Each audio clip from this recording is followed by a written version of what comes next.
नमस्कार। इतिहास के विद्यार्थियों के लिए ऑब्जेक्टिव टाइप क्वेश्चन आंसर जो ज़्यादातर प्रतियोगी परीक्षाओं में भी काम आएंगे और आपके जो सिलेबस है इससे जुड़े हुए हैं। और ऑब्जेक्टिव टाइप जो एक क्वेश्चन आता है 16 नंबर का, उसमें भी अति महत्वपूर्ण है और इतिहास के आपके ज्ञान को परिपक्व करने के लिए भी अति महत्वपूर्ण है ये प्रश्न उत्तर।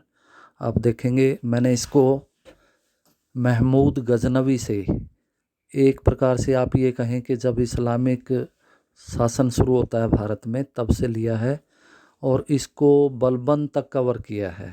पूरी सल्तनत पीरियड नहीं लिया है इसमें, क्योंकि जैसे जैसे हम कक्षा में ऑनलाइन क्लास में आप सिलेबस का आगे अध्ययन करते रहेंगे उसी प्रकार से ये ऑब्जेक्टिव टाइप आपके साथ एक अध्ययन किया जाएगा इनका। तो मैं थोड़ा सा डिस्क्रिप्शन जहाँ ज़रूरत पड़ेगी वो आपको दूंगा। तो गजनी कहाँ पर स्थित है? अफ़गानिस्तान के पश्चिम में। उत्तर है इसमें अफ़गानिस्तान में, अफ़गानिस्तान के बिल्कुल पश्चिम में। जैसे पूरा अफ़गानिस्तान हम पार कर रहे हैं, पार कर लेंगे वहाँ पर। गजनवी राजवंश की स्थापना किसने की थी? सुबुक्तगीन ने। और सुबुक्तगीन कौन था? ये अल्पतगीन का दामाद था।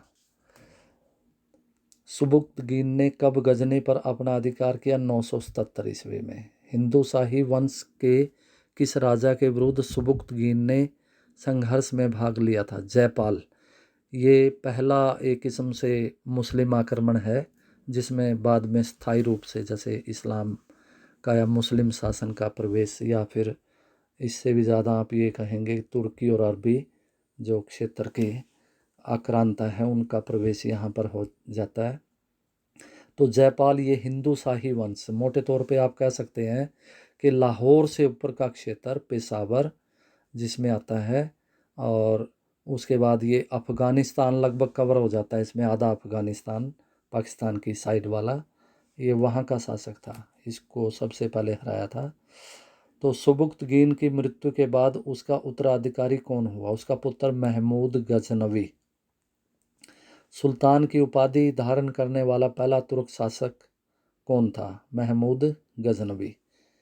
ये सुल्तान की पदवी, क्योंकि इसने, जैसे आप देखते हैं कि गजनी प्रदेश से पूरा अफ़गानिस्तान पार करते हुए ये पंजाब का क्षेत्र है, उत्तर प्रदेश में कन्नौज का क्षेत्र है, और इसी प्रकार से मध्य प्रदेश में ग्वालियर है, कालिंजर है, नीचे गुजरात है, अनहिलवाड़ा, और राजस्थान में अजमेर है, जोधपुर है। ये काफ़ी क्षेत्र इन्होंने जीत लिए थे और ये सुल्तान की पदवी पहली बार धारण करता है। इससे पहले कोई सुल्तान की पदवी धारण नहीं की किसी ने। महमूद गजनवी ने भारत पर कितनी बार आक्रमण किया? 17 बार। महमूद गजनवी ने सोमनाथ के मंदिर पर कब आक्रमण किया? ये 16वां आक्रमण था 1026 ईस्वी में। महमूद गजनवी ने सोमनाथ के मंदिर पर आक्रमण क्यों किया? वहाँ से अपार धन लूटने के लिए किया। महमूद गजनवी द्वारा किए गए भारत पर आक्रमण में सर्वाधिक प्रसिद्ध कौन सा था? सोमनाथ के मंदिर पर 16वां आक्रमण। सोमनाथ का मंदिर कहाँ है? गुजरात के काठियावाड़ जिले में, समुद्री तट पर। महमूद गजनवी का भारतीय आक्रमण का वास्तविक उद्देश्य धन की प्राप्ति था। महमूद गजनवी को यामीन उद दौला तथा यामीन उल मिल्ला की किसने विभूषित किया था? बगदाद के खलीफा ने। बस इतना ही आप नाम लेना है, पूरा नाम लेने की ज़रूरत नहीं। मूर्ति भंजक और बुत शिकन किस शासक को कहते थे? यानी कि मूर्तियों को तोड़ने वाला, बुतों को तोड़ने वाला महमूद गजनवी। ये इतिहास में कुछ प्रसिद्ध हो जाते हैं नाम, कोई आक्रमणकारी के तौर पर, कोई सिकंदर जैसे एक अलग तरह से, तो ये इस तरह से कोई, जैसे किसी का जन्म और मृत्यु की डेट इतनी पॉपुलर हो जाती है कि हम आज पूछें कोई डेट हमें, या कोई आक्रमण पूछे तो उसमें एकदम हम बता सकते हैं कि उसने किया। अल बेरूनी कौन था? वे प्रसिद्ध इतिहासविद, गणितज्ञ, भूगोलवेत्ता, खगोल और दर्शन शास्त्र के ज्ञाता थे, जो भारत आक्रमण के समय महमूद गजनवी के साथ भारत आते थे। और इन्होंने पुस्तक लिखी, जैसे जैसे गजनी ने यहाँ आक्रमण किए, क्या देखा, मौसम कैसा था, लोग किस प्रकार के थे, जीवन यापन क्या था, किस किस जगह पर आक्रमण किया, क्या धन लूटा, तो सब इसने लिखा तहकीक ए हिंद में अपनी पुस्तक में। भारत आक्रमण के समय महमूद गजनवी के साथ कौन कौन से विद्वान भारत आए थे? अल-बिरूनी, उत्बी, बैहाकी और फिरदौसी का भी नाम आता है, वो ज़्यादातर वैसे उसके दरबार में रहा था। महमूद गजनवी का दरबारी कवि कौन था? अल-बिरूनी और फिरदौसी। शाहनामा पुस्तक की रचना किसने की थी? फिरदौसी ने। शाहनामा किस भाषा में लिखी गई थी? फारसी में। और इसके बारे में एक कथन है, फिरदौसी जो इसका दरबारी कवि था महमूद गजनवी का, वो कहता बड़ा लालची था ये, और वो फिरदौसी इतना ज़बरदस्त लिखता था, जैसे दोहे लिखते हैं महमूद गजनवी के बारे में, इसके कारनामों के बारे में, तो इतने ज़बरदस्त शब्द वो चयन करता था फारसी के, कि इसने उसको ये कहा था खुश होकर गजनी ने कि आपकी एक दोहे के लिए एक असरफी, यानी कि एक असरफी होती थी जैसे चांदी का एक सिक्का होता था, कि वो मैं दूंगा।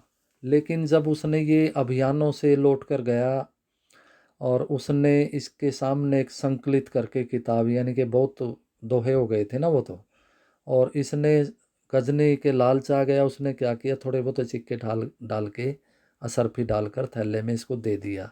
इससे ये अपमानित हुआ और ये उस थैले को छोड़कर वहाँ चला जाता है।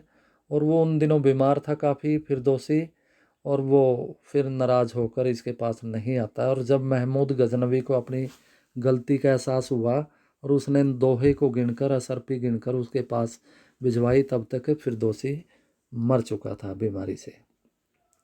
महमूद गजनवी की मृत्यु कब हुई? 1030 में। अब मोहम्मद गोरी के बारे में जानेंगे। मोहम्मद गोरी कौन था? गौर का शासक। गौर एक प्रदेश है, जैसे गजनी एक प्रदेश था, उसी नाम से इसका नाम था, ये कोई गोत्र नहीं था इसका। गौर राज्य कहाँ पर है? ये भी इसी तरह से गजनी और गोरी थोड़ी दूरी पर, ये अफगानिस्तान के पश्चिम में है ये। मोहम्मद गोरी का पूरा नाम क्या था? शहाबुद्दीन उर्फ मुअज्जिद्दीन मोहम्मद गोरी। ये पूरा नाम जानने की ज़्यादा आवश्यकता नहीं है। भारत में तुर्क राज्य की स्थापना किसने की थी? मोहम्मद गोरी ने। क्योंकि ज्ञात रहे कि गजनी तो सिर्फ धन लूट कर ले गया, उसने कोई राज्य की स्थापना यहाँ पर नहीं की थी, लेकिन इसने तुर्क राज्य की स्थापना की, क्योंकि इसके दास सेवक और सेनापति कुतुबुद्दीन ऐबक, जो पहला सुल्तान बना था, उसने लगातार ये दिल्ली सल्तनत फिर इस तरह से 1526 ईस्वी तक चलती है। 26वां है, मोहम्मद गोरी किस वंश का शासक था? ससबानी वंश। मोहम्मद गोरी ने भारत पर प्रथम आक्रमण कब और किसके विरुद्ध किया? मुल्तान। 1175 में पहला आक्रमण था मोहम्मद गोरी का मुल्तान, और उसके बाद सिंध। उसके बाद 1178 में ये करता है गुजरात पे असफल अभियान, हार जाता है, भीमराय शासक है वहाँ का। उसके बाद 1182 से 1179 में करता है ये पंजाब के ऊपर, और पंजाब के बाद ये उसको जीतकर फिर जाता है 1191 में तराइन, तरावड़ी के स्थान पर पृथ्वीराज चौहान से हार जाता है। उसके बाद 1192 में ये तरावड़ी को तराइन के दूसरे युद्ध में जीत लेता है पृथ्वीराज चौहान को। और उसके बाद इसका सेनापति थे 3, जैसे जो पाकिस्तान का क्षेत्र पहले जीता हुआ था इसने, वहाँ पर ये छोड़ देता है नसीरुद्दीन कबाचा को, और कुतुबुद्दीन ऐबक को उत्तरी भारत की कमान सौंप देता है। उसके बाद तराइन के दूसरे युद्ध जीतने के बाद कुतुबुद्दीन सेनापति के तौर पर मेरठ है, कोयली है, बुलंदशहर है, हांसी है हरियाणा का, और दिल्ली के क्षेत्र को जीतता हुआ फिर ये बाद में कन्नौज को जीतते हैं 1194 में। और उसके बाद ये जैसे ग्वालियर को, कालिंजर को, और उसके बाद गुजरात को जीतते हैं ये। तो इस प्रकार से, और इसी तरह से एक सेनापति के नेतृत्व में सेना भेज देते हैं ये बंगाल में, बख्तियारुद्दीन खिलजी, वो बंगाल और बिहार को जीत लेता है। तो 28वां क्वेश्चन है, मोहम्मद गोरी ने भारत पर दूसरा आक्रमण कब और किसके विरुद्ध किया? 1187 में गुजरात पर। ये डेट गलत है, 1178 आएगा यहाँ पर, आप इसको ठीक करके पढ़ना, इसमें अब ठीक नहीं हो पाएगा। तो उसके बाद है तराइन का प्रथम, 1191 में जिक्र कर चुका हूँ। तराइन का प्रथम पृथ्वीराज चौहान और मोहम्मद गोरी के बीच में 1192 में फिर इसी तरह से हुआ। और प्रसिद्ध चंदावर का युद्ध 1194 में ये जयचंद जो कन्नौज नरेश था उसके विरुद्ध अभी जिक्र किया था। पृथ्वीराज चौहान के विरुद्ध लड़ने के लिए किस राजपूत शासक ने गौरी को आमंत्रित किया था? आपस में फूट पड़ गई थी इनमें। जयचंद जो कन्नौज का शासक था उसने बुलाया था मोहम्मद गौरी को कि पृथ्वीराज चौहान के विरुद्ध लड़ने के लिए। मोहम्मद गौरी अपने विजित भारतीय प्रदेशों की जिम्मेवारी किसे सौंपकर गजनी चला गया? कुतुबुद्दीन ऐबक, मुख्य रूप से जो उत्तरी भारत का एरिया है इसको वो सौंप कर गया था। मोहम्मद गौरी का भारत पर अंतिम आक्रमण कब और किसके विरुद्ध था? 1205 में खोखरों के विरुद्ध। उनको हरा तो दिया था, मौत के घाट उतार दिया था, लेकिन 1206 में रास्ते में जब वो रात को वापसी की तरफ था तो खोखरों ने उसको रात को मौत के घाट उतार दिया था। गजनी ले जाया गया, उसको वहाँ दफनाया गया। इस तरह से हम आगे देखते हैं। मामलुक वंश देखेंगे, वैसे दास वंश है जो बलबंतक कुतुबुद्दीन ऐबक से, लेकिन दिल्ली सल्तनत मैंने इसको नाम दिया है। मोहम्मद गौरी ने भारत से गजनी लौटते समय अपने भारतीय साम्राज्य किसे सौंपा? कुतुबुद्दीन। कुतुबुद्दीन ऐबक कौन था? मोहम्मद गौरी का गुलाम और उसका दास और बाद में सेनापति था। भारत में गुलाम वंश की स्थापना किसने की थी? यानी कि गुलाम वंश की कुतुबुद्दीन ऐबक ने 1206 में। गुलाम वंश क्यों कहते हैं? क्योंकि ये मोहम्मद गौरी के दास थे। बाद में कुछ इस तरह का सिलसिला चला, इनके उत्तराधिकारी या तो इनके संतान वो भी दास या उसकी संतान, वो गुलाम वंश बोला जाएगा। तो ये 1290 तक चलता है। 10 शासक इसमें आए, इनको दास वंश भी कहते हैं, मामलुक वंश भी कहते हैं इसको। गुलाम वंश की स्थापना 1206 में। कुतुबुद्दीन ऐबक किस जाति का था? तुर्क जाति का। कुतुबुद्दीन ऐबक की राजधानी कहाँ थी? लाहौर में राजधानी थी, ध्यान रहे, दिल्ली राजधानी नहीं थी कुतुबुद्दीन ऐबक की। तो इसने मलिक और सिपह सलार की उपाधि धारण की थी। ये मुस्लिम जो राजकाज होता था उसमें इस तरह की उपाधि होती थी। गुलाम वंश के किस शासक को लाख बख्श कहा जाता था? कुतुबुद्दीन ऐबक को। ध्यान रहे, इस सुल्तान को लाख बख्श, क्योंकि ये कहते हैं कि ये प्रतिदिन लाख रुपए दान करता था गरीबों में। लाख बख्श का लाखों का दाता। दिल्ली में कुतुब मीनार की नींव किस शासक ने रखी? कुतुबुद्दीन ऐबक ने। दिल्ली में कुव्वतुल इस्लाम, इसी तरह से बोलेंगे इसको, कुव्वतुल इस्लाम या कुव्वतुल इस्लाम नामक मस्जिद का निर्माण कुतुबुद्दीन ऐबक ने। अजमेर में 2.5 दिन का झोपड़ा का निर्माण किसने करवाया? कुतुबुद्दीन ऐबक ने। ये कुव्वतुल इस्लाम मस्जिद है, एक पिथौरागढ़ एक जगह है जहाँ पर पृथ्वीराज चौहान का, आप कभी जाएंगे दिल्ली में, दिल्ली का एक पुराना किला भी आपने देखना है जो बिल्कुल जीर्ण शीर्ण है, यमुना नदी के किनारे पर। और कहीं इस लाल किला और इनसे जामा मस्जिद, इनसे बहुत दूरी पे है वो। वहाँ पर पृथ्वीराज चौहान का वो किला होता था, आज भी वो लोग विजिटर उसमें आते हैं। तो वहाँ पर विजय के स्वरूप यानी कि कुतुबुद्दीन ऐबक ने उस किले में कुव्वतुल इस्लाम मस्जिद बनवाई थी। अजमेर में 2.5 दिन का झोपड़ा, ये जब अजमेर को जीता था कुतुबुद्दीन ऐबक ने तो वहाँ एक पाठशाला थी, उसको तुड़वा कर उसको थोड़ा बहुत चेंज करके बदल के वहाँ पर उसको बोला था एक मस्जिद, और उसका नाम रखा 2.5 दिन का झोपड़ा। ताजुल मासिर है वैसे नाम इसका, मुहासिर की बजाय ताजुल मासिर सीधा बोलेंगे। नामक ग्रंथ की रचना किसने की? हसनुद्दीन निजामी या हसन निजामी। दिल्ली का कुतुब मीनार किसकी स्मृति में बनाया गया? प्रसिद्ध सूफी संत शेख ख्वाजा कुतुबुद्दीन बख्तियार काकी। ये कई बार ये होता है कि कुतुब मीनार का मतलब है कुतुबुद्दीन ने अपने लिए बनवाई थी, नहीं, ये उसका एक गुरु था ये सूफी संत, उसकी याद में। लाहौर में, हाँ, ये पूरी नहीं हो पाई थी, मृत्यु हो गई थी, बाद में इल्तुतमिश ने इसको पूरा करवाया था। लाहौर में चौगान पोलो खेलते हुए घोड़े से गिरकर किस शासक की मृत्यु हुई? कुतुबुद्दीन ऐबक की लाहौर में मृत्यु हुई थी, इसको वहीं दफनाया गया था, ध्यान रहे। ये दिल्ली में इसने शासन नहीं किया। कब तक इसकी मृत्यु कब हुई? 1210 ईस्वी। कुतुबुद्दीन ऐबक की मृत्यु के बाद गुलाम वंश का शासक कौन हुआ? कुतुबुद्दीन ऐबक का पुत्र आराम शाह। अयोग्य था, लगभग 1 साल से भी कम शासन कर पाया, और ये गद्दी पर बिठाया था लाहौर में, क्योंकि लाहौर में मृत्यु हुई थी कुतुबुद्दीन ऐबक की। लाहौर में ही रहता था कुतुबुद्दीन ऐबक। विजयाभियान के लिए पूरे भारत में भ्रमण किया उसने, उत्तरी भारत में।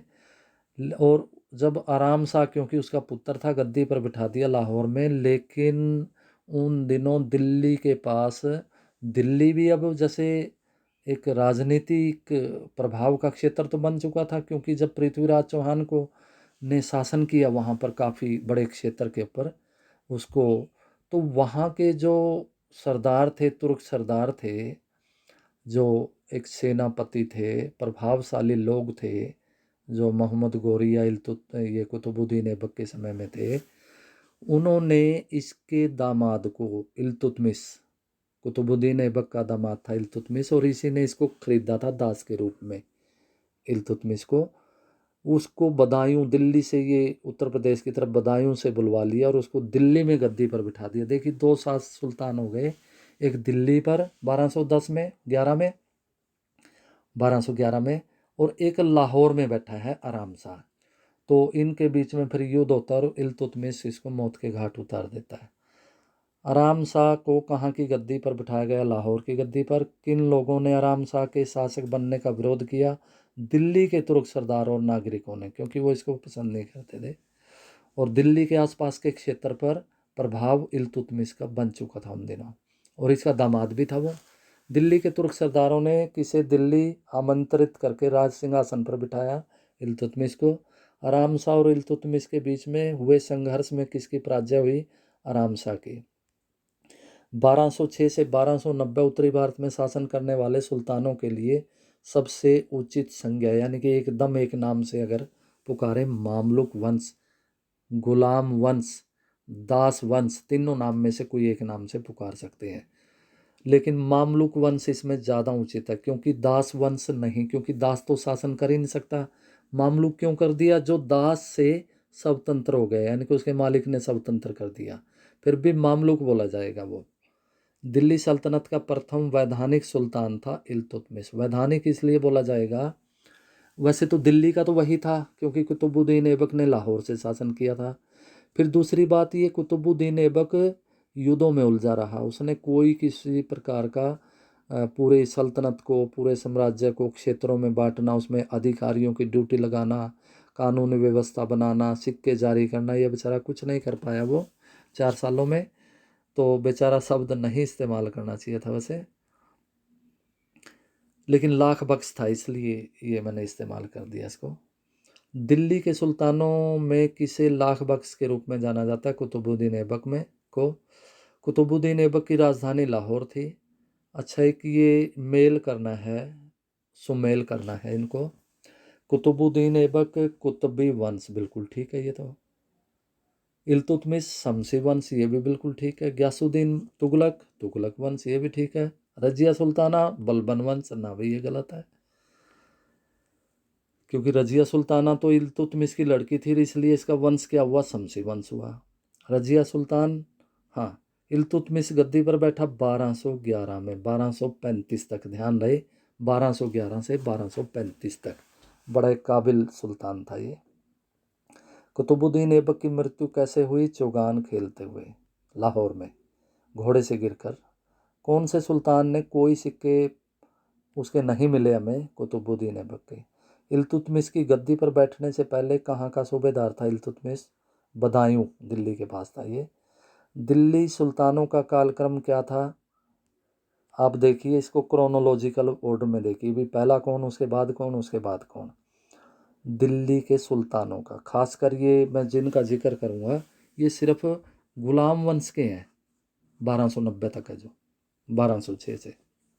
पहला कुतुबुद्दीन ऐबक, उसके बाद उसका लड़का आराम शाह, फिर ये कुतुबुद्दीन ऐबक का दामाद है इल्तुतमिश, फिर इल्तुतमिश का लड़का रुकनुद्दीन फिरोज शाह, फिरोज भी कह सकते हैं आप इसको, रुकनुद्दीन फिरोज। उसके बाद इल्तुतमिश की लड़की है रजिया, उसके बाद इल्तुतमिश का ही लड़का बहराम शाह, उसके बाद इल्तुतमिश का ही लड़का मसूद शाह, उसके बाद इसी परिवार से नसीरुद्दीन महमूद, उसके बाद ये बलबन दास था इल्तुतमिश का, ये शासक बना बलबन। उसके बाद इसका पौत्र था कैकुबाद, और कै खुसरो ये थोड़े थोड़े दिन शासन पर रहे। और अंतिम सम्राट था, सुल्तान था कै खुसरो। वो नशे के आदी था। और जलालुद्दीन खिलजी ने क्या किया, एक सेनापति होता था इनका, उसने इसको नशे की हालत में, जो ये अपने महल में था, इसको बिस्तर में लपेट कर इसका दम घोट कर और इसको खिड़की से यमुना नदी में फेंक दिया। तो उसके बाद खिलजी वंश शुरू होता है। रजिया सुल्तान ने कितने वर्षों तक शासन किया? 4 वर्ष तक। इल्तुतमिश की मृत्यु तथा गयासुद्दीन बलबन के सिंहासन पर बैठने के पूर्व, यानी कि बीच में दोनों के, दिल्ली में कितने शासक आए? 5 नाम है, देखो, रुकनुद्दीन फिरोज शाह, रजिया बहराम शाह, मसूद शाह, नसीरुद्दीन मोहम्मद। मोहम्मद गोरी की मृत्यु के उसके बाद उसके साम्राज्य का वास्तविक दावेदार कौन कौन थे? मोहम्मद गोरी के बाद, क्योंकि उसकी खुद की संतान नहीं थी, पारिवारिक लोग तो थे। और ताजुद्दीन यलदौज, नसीरुद्दीन कुवाचा, कुतुबुद्दीन ऐबक, ये 3 वास्तविक दावेदार थे। और इसी तरह किया ताजुद्दीन यलदौज ने झंडा खड़ा कर दिया गजनी प्रदेश में कि असली दावेदार मैं हूँ। गजनी से चला था वो, गौर से। और इसी तरह नसीरुद्दीन कुबाचा ये कहता है कि मैं, पाकिस्तान क्षेत्र मेरे पास है, जिसमें सिंध, मुल्तान और ये ऊँच का इलाका था लाहौर तक का। कुतुबुद्दीन ऐबक असली विजय अभियान जिसके नेतृत्व में चलाया था मोहम्मद गोरी ने, ये कहता है भी मैं हूँ असली उत्तराधिकारी उसका, क्योंकि ज़्यादातर जीत तो इसने ही हासिल की थी।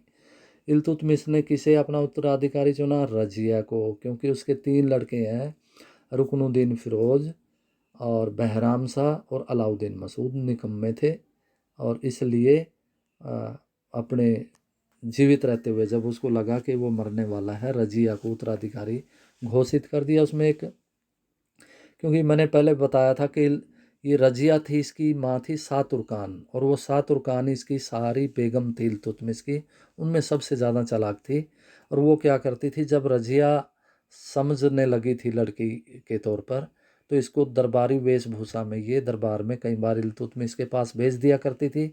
और इसने राजकाज करने के नियम भी सीख लिए थे, और बाकी वो अयोग्य थे, इसलिए इल्तुतमिश के ऊपर कहीं दबाव भी था और कहीं ये योग्य भी थी। इल्तुतमिश को बगदाद के खलीफा द्वारा खिल्लत कब प्राप्त हुई? 1229। खिल्लत का मतलब ये है कि जब खलीफा, जो इस्लाम की दुनिया का सबसे बड़ा बादशाह होता था, तो वो जब तक परमिशन नहीं किसी को देता था, तो वो स्वतंत्र सुल्तान या शक्तिशाली सुल्तान के तौर पर अपने आप को नहीं देख सकता था। 1229 में परमिशन मिली थी इसको बलबन ने। लेकिन उससे पहले भी आप देखिए कि 1211 से शासन कर रहा था। कोई ये तो था नहीं कि खलीफा सेना लेकर इसके किसी सुल्तान के विरुद्ध, अगर उसने परमिशन नहीं ली, आ जाता था। लेकिन ये जब भी मौका लगता था, जब भी ये लगता था इनको पावर पोजीशन अपनी हो गई, ये एक पत्थर लिख देते थे और वो परमिशन इनको मिल जाती थी। बलबन ने कौन कौन सी उपाधियां धारण की? जिले अला, ये एक ही है वैसे तो। जिले अला का होता है कि जो शासक होता है वो पृथ्वी पर ईश्वर की छाया होता है, प्रतिबिंब होता है। सिजदा और पायबोस, पाबोस भी लिख सकते हो आप, का प्रचलन बलबन ने किया। 40वां चहलगानी, तुर्कानी चहलगानी की शुरुआत किसने की? इल्तुतमिश ने। पहली बार मंगोलों का आक्रमण किसके शासनकाल में हुआ? ध्यान रहे, फिर ध्यान रहे, मैंने पहले बताया था कि इल्तुतमिश के समय में पहली बार मंगोलों का आक्रमण शुरू होता है। गुलाम वंश या मामलुक वंश का संस्थापक, पहला सुल्तान तो गुलाम वंश का कौन था? कुतुबुद्दीन ऐबक। लेकिन पहला सुल्तान था, लेकिन वास्तविक संस्थापक नहीं था दिल्ली सल्तनत का, वो इल्तुतमिश था। क्यों? क्योंकि इल्तुतमिश ने क्या है कि गद्दी पर बैठने के बाद कुछ विरोधों को दबाया, अपने पूरे साम्राज्य को, सल्तनत को छोटे छोटे क्षेत्रों में बांटा, जैसे आज प्रांत कहते हैं। और उनमें उनको कहा उसने इक्ता, और वहाँ पर इक्तेदारों को नियुक्त किया। उसकी ड्यूटी लगा दी कि अपने क्षेत्र में शांति व्यवस्था बनाए रखने के लिए पुलिस का प्रबंध रखना, और टैक्स कलेक्ट करके, लगान इकट्ठा करके सुल्तान के पास भिजवाना, और छोटी मोटी सेना रखने, ताकि सुल्तान को ज़रूरत पड़े वो सेना इकट्ठी करके सुल्तान दूसरे के विरुद्ध लड़ सकता था। तो ये इसलिए कुतुबुद्दीन ऐबक पहला सुल्तान तो है, लेकिन वास्तविक संस्थापक नहीं है दिल्ली सल्तनत का। गुलाम वंश का अंतिम शासक कौन था? कैकुबाद, जो बलबन का पोता था। रक्त और लौ की नीति अपनाने वाला सुल्तान कौन था? गयासुद्दीन बलबन। चांदी का टंका, ध्यान रहे, बिल्कुल याद रखना है इसको। चांदी का टंका और तांबे का जीतल का प्रचलन किसने शुरू किया? इल्तुतमिश ने। पहली बार अरबी फारसी की नकल का कोई सिक्का भारत में चला है। नहीं, इससे पहले इस कुतुबुद्दीन ऐबक तक, हालांकि ये मोहम्मद गौरी गजनी आक्रमण करके जा चुके थे, लेकिन सिक्का भारत का ही चलता था। चहलगानी का संहार किसने किया, यानी कि खात्मा किसने किया, कमज़ोर किसने किया? बलबन ने। चहलगानी क्या है? तुर्कानी चहलगानी, जो इल्तुतमिश ने अपना एक शक्तिशाली तुर्क सरदारों का एक मंत्रिमंडल बनाया था उनको खुश करने के लिए, लेकिन बलबन तक आकर वो पावरफुल हो गए थे, वो किंग मेकर बन गए थे, किसी भी सुल्तान को वो मरवा देते थे, इसलिए बलबन ने उनकी शक्तियाँ छीन ली, कमज़ोर कर दिया। दिल्ली सल्तनत में इक्ता प्रणाली का प्रारंभ किया, अभी जिक्र किया था। इक्ता यानी कि इक्ता का मतलब प्रांत, प्रांतों में बांटना अपने साम्राज्य को, और इसके जो सूबेदार होता था उसको इख्तेदार बोलते थे। इल्तुतमिश ने शुरू किया था। तो इल्तुतमिश के नाम भी दो तीन चीज़ें आती हैं, जैसे चांदी का टंका है और तांबे का जीतल है, ये शुरू किया नए सिक्के, और इसी तरह से इक्ता प्रणाली शुरू की इसने, और इसी तरह से तुर्कानी चहलगानी, एक तुर्क चालीसा के सरदार का मंत्रिमंडल बनाया। मंगोलों, हाँ, इल्तुतमिश, बलबन और अलाउद्दीन खिलजी ने एक जैसा कार्य कौन सा किया था? मतलब बाकी तो सब अलग अलग थे, लेकिन मंगोलों का आक्रमण का सामना सबको करना पड़ा। मिन्हाज उल सिराज भी कह देते हैं, उस सिराज किस वंश के शासकों का समकालीन था? गुलाम वंश के। ये मिन्हाजुल सिराज तबकाते नासरी बुक लिखी है, इसमें नहीं मैंने दर्ज की वो। मिन्हाजुल सिराज की तबकाते नासरी, इसने, चाहे वो कुतुबुद्दीन ऐबक था, चाहे ये जितने भी गुलाम वंश के शासक थे, देखिए मैं गिनवाऊँ: कुतुबुद्दीन ऐबक, रामशाह, इल्तुतमिश, रुकनुद्दीन फिरोज, रजिया, बहराम शाह, अलाउद्दीन मसूद, नसीरुद्दीन मोहम्मद, बलबन, और उसके बाद कैकुबाद और कैखुसरो 1290 तक। मतलब ये तो है नहीं कि भी ये पूरा का पूरा, लेकिन मैक्सिमम इसने लिखा है इतिहास। बलबन अपने आप को किसका वंशज मानता था? फिर एक बार ये आ गया अफरासियाब। तो धन्यवाद, ये इनका, ये अच्छे पर्सन हैं, इनको बार बार आप सेव करके रखें और देखते रहें। धन्यवाद।